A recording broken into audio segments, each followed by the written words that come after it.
You know, folks, I haven't really been able to watch Raw that much because I never know when my work schedule, like here, is going to have me working on a Monday, and whether that Monday is going to be during the day, whether it's going to be mid-afternoon to early evening, which is essentially 4.5 hours, or if it's going to have me doing what I'm going to do tomorrow, and that's basically 3:30 to 11, or what it's going to have me do a week from basically this Sunday, and that's 3 p.m. to midnight. So, I don't really know what's going to happen. All I do know is on Monday, I will be off, so that's good. But I will say this about watching Raw this past Monday, and I know this is a day or two late, and I apologize. But when I watched Raw, I thought it was okay. Yeah, it was from Memphis, Tennessee, and it had some decent matches. It had some good segments. But I think two of the most important segments that stick out to me, if not the three most important segments, was the Hogan segment, the Stephanie Triple H segment, and probably the most talked about segment of all, Occupy Raw. Now, I will say this about one segment that I know you're going to tell me I should be talking about, and that is Undertaker Paul Heyman. And I will say this about that. It was a good segment. Paul Heyman, if you want to look at it from a shoot perspective, work-shoot perspective, brought up a decent point, if not a tremendous point. In all the years of WrestleMania, in the 30 years of WrestleMania's existence, nobody has done what The Undertaker has done. True. True. Undertaker has missed one, maybe two WrestleManias at most. And that's it. As far as I know, he's only missed two. WrestleMania 10 and WrestleMania 16. That's it. Every other WrestleMania he's been a part of. He's been part of 7, 8, 9, 11, 12, 13, 14, 15, 17, 18, 19, 20, 21, 22, 23, 24, 25, 26, 27, 28, 29, and now he's going to be part of 30. And that's a huge accomplishment because for someone to only miss two WrestleManias and have the streak that he has is unprecedented. Not everybody can do that. And like Paul Heyman said, work, shoot, or not.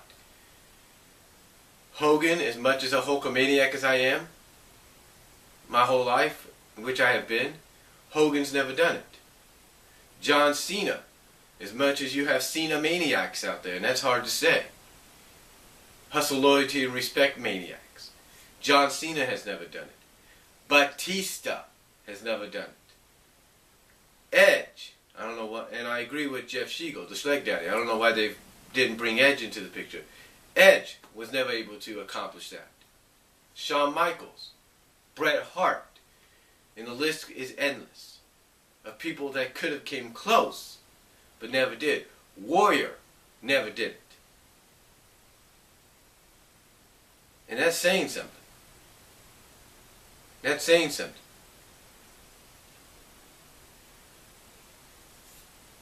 But the point is this. The point is this. The segment between Undertaker and Heyman was good. And it really helped build up to the fact that this match between Undertaker and Brock Lesnar is going to be a big freaking deal. And that it might be the second to last match on the card. That's why I feel it's going to be. Now I know a lot of people are going to say, well, if that happens, how the heck is the main event, whatever it's going to be, going to fall? Well, you see, that's where the other segments I'm about to talk about come into play. Now the segment that opened up the night was Hulk Hogan coming out, and I'll say this, I didn't get to say this last week, but I will say it now. I am glad Hulk Hogan's back in WWE. I am. And I'll talk about that probably in another video. But I'm glad he's back, and the announcement he had made, to me, is a great announcement, despite what some people may think.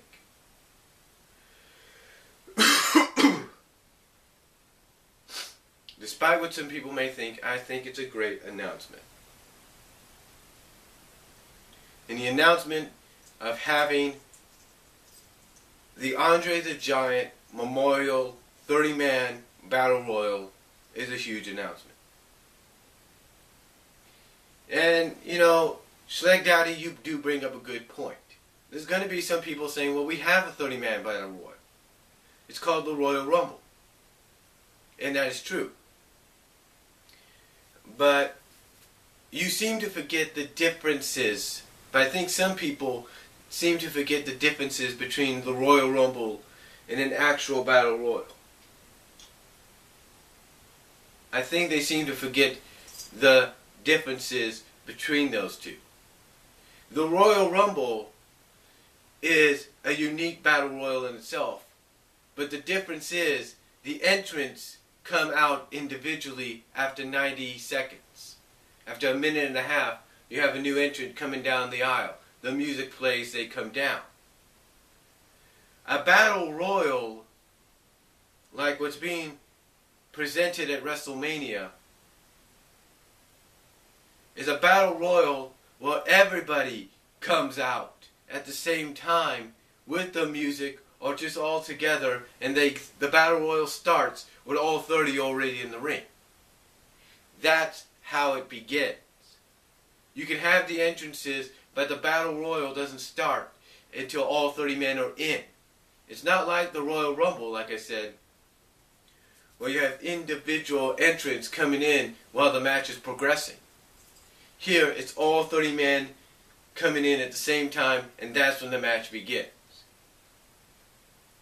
And I think this is a tremendous, tremendous idea. Because, like a lot of people pointed out, OTR Central points out, I'm sure after the credits will point out, I'm sure Tree of Woe, the Lexman, all of them will point out the fact that this gives 30 superstars a WrestleMania payout. It does. It gives them a huge WrestleMania payout. And think about the superstars going to be involved. Guys that right now, if not for this Battle Royal, wouldn't even be considered for WrestleMania. Curtis Axel wouldn't even be considered for a WrestleMania spot. Ryback, despite the fact that he was at WrestleMania last year against Mark Henry, not in a WrestleMania spot. Alright? Damian Sandow, same thing.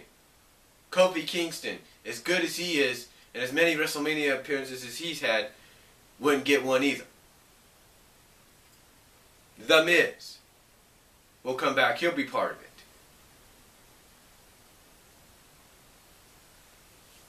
And who knows who else? Los Matadores will be part of it. El Torito, he'll show up in it. I'm sure you'll have several NXT superstars being part of it. And that's great. You know, that's terrific. You'll have all that. You'll probably have some Hall of Famers be part of it. Heck, you might have Warrior be part of it. You might have Jake the Snake. If he's in any condition to compete, he might be part of it. You might have Jerry Lawler, you know, put on the straps one more time to be part of it.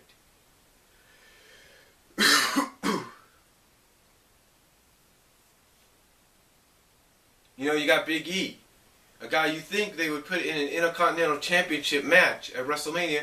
He's going to be part of it. You got Fandango, a guy that made his WrestleMania and WWE debut, in-ring debut at Mania last year, beating Chris Jericho. He may be part of it. Heck, Chris Jericho might make a return just to be part of it. I mean, the list is on and on. Sheamus could be in it, and Christian could be in it, unless they separate them and put them in their own little match. I mean, the list is endless. You got this Alexander Rusev. He could be part of it, and he could be a freaking favorite. Big Show, of course. You got to have Big Show. You got to have Great Khali be part of it. You have Luke Harper, Eric Rowan. Again, the list is just endless of superstars. Past, present, and future that could be part of this. And I truly believe this is going to be a featured match, and it's going to take place not on the pre-show. That it's going to take place not at the beginning, but to show the importance of this battle royal and the fact that it was announced by Hulk Hogan. And it's in honor of the greatest big man in the history of the business. I believe it's going to be right smack dab in the middle of the show. And it's not going to be a quickie like we've seen other battle royals or we've seen other multi-person matches. This one, because I believe the importance of it and the fact that it's in honor of Andre, and even Vince McMahon knows this, it's going to be a lengthy battle royal. I would say 15, maybe 20 minutes at most for this battle royal. And if I'm wrong, I'm wrong. But if they're going to do this battle royal justice, and they're going to make it, and they're going to hype it up as big as it is, and they're already having people announce their intentions to be part of it, then I expect a lengthy, drawn out 20 to maybe 25 minute battle royal, maybe 15 minutes at the least, battle royal match, and who knows who's going to come out on top of it. Who knows? But I believe the opening segment with Hogan announcing this was the segment. And then you follow this up with John Cena coming out. And right then and there, whether you like it or not,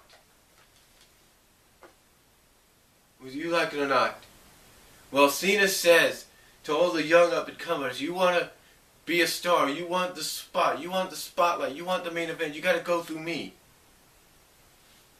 Right then and there, you saw the immortal. And I hate to say this, and I know Schleg Daddy's going to probably blow a gasket.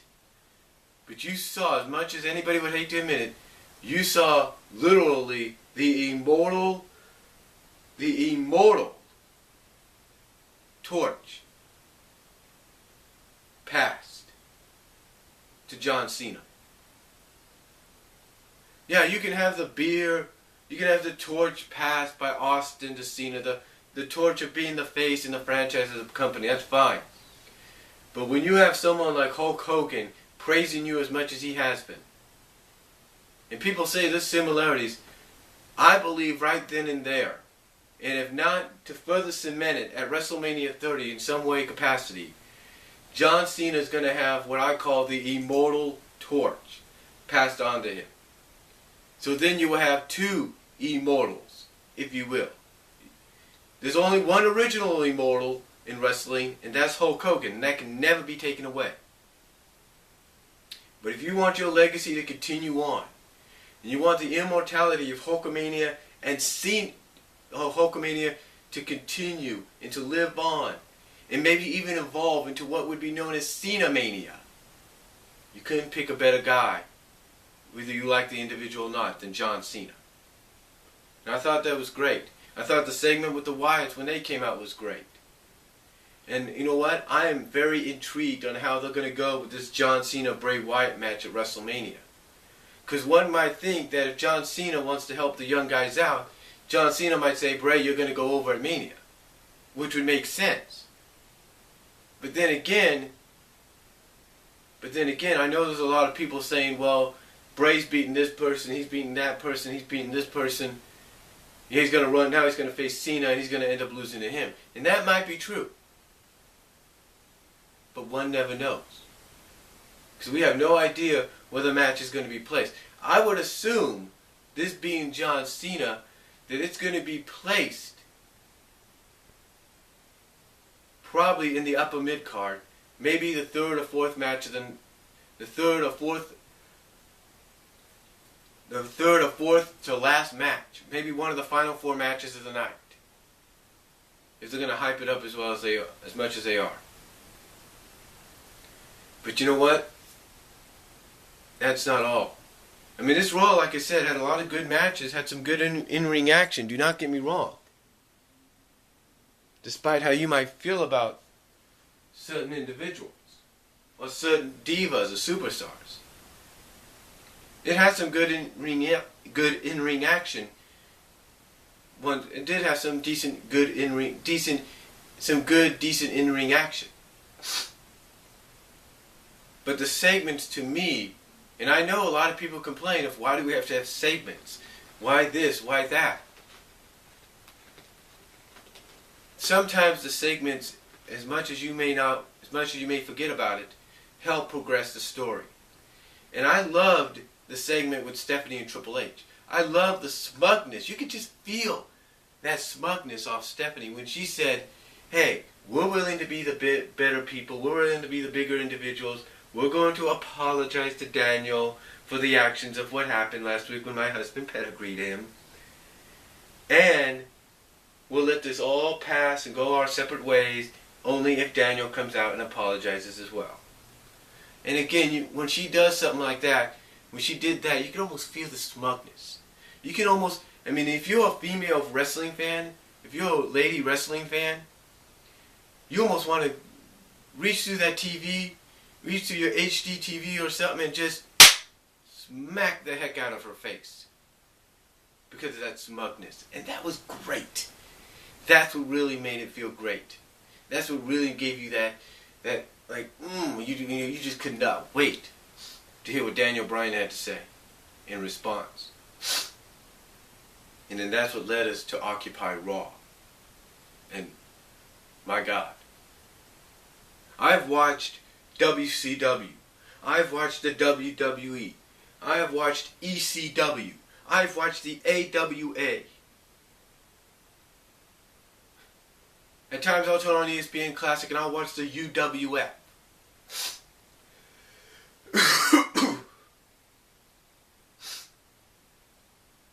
Or even the GWF.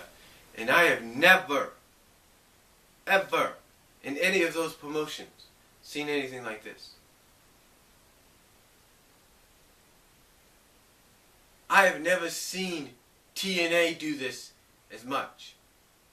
Now you could say, well, TNA's had the fans celebrate with AJ and Christian when they've won the belts. That's true. That's true. But you never had them stop a show. Or do what this was, in other words, stop a show, if you will. You never had this. You've never had someone come out in the middle of an Impact or in the middle of a Ring of Honor show and say, we're not going to let this show continue till we get what we want. And you have fans gathering around that superstar diva, or that wrestler, or that knockout, or that ROH athlete, or shimmer wrestler, or shimmer athlete. You've never had that. You've never had that. And here you had it with Daniel Bryan. He brought in actual fans. He brought in people that, of course, worked within WWE, but not very big time positions. Somewhat just like caterers, ring setupers, and backstagers. Not agents and all that, but just backstage hands and all that. You had all these people, along with legitimate fans, come in and occupy ringside, occupy the ring, and basically say, you want this show to continue, you give Daniel Bryan what he wants and what we want. And man, it was a moment. I'll never forget it. I'll never forget it. It was a moment. And, that's one thing a lot of fans complain about with Raw and WWE. Yeah, WWE has done some stupid, pathetic, crazy, outlandish things in the past few years. They have never once created a moment that signifies that this is what Raw is about. That this is what Monday Night Raw was built on. And they did it past Monday night. They did it this past Monday night. Unbelievable. And I love the back and forth interaction with Triple H. I love the fact that he was so smug and thinking, I'll just have security. 2 security men come out and handcuff you guys. Oh well. Just be so smug and threatening. And just like with Stephanie earlier, where if you're a female fan, you just want to reach in across that screen and just smack her across the face. Reach in that screen and smack her across the face. The smugness that came off Triple H here, you knew was going to back. You just felt like, yeah, Triple H, whatever. Talk big talk. Look what you're dealing with. This is reality slapping you in the face. You knew it was going to backfire on him, and it did. And the fact that oh my God. And Stephanie's, her promo, her reaction, her promo to this, was, now this is classic Stephanie McMahon. Whether you like it or not. This is what made me a fan of Stephanie McMahon back in 1990, in late 99, 2000. This is what made me a fan of hers. The fact that this is the Stephanie that you just love to hate.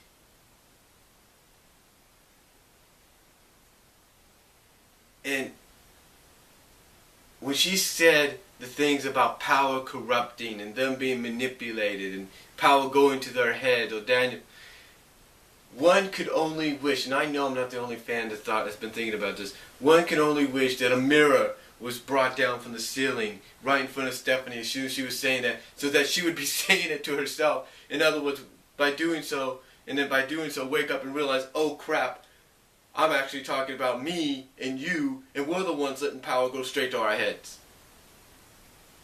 Or something. I mean, that would have been a great moment to see some kind of a mirror come down and say, hey, you're talking to yourself about this. You're telling yourself that you're letting yourself become this. I mean, this was just epic. I mean, this was just one of those rare epic moments you don't see anymore on Raw.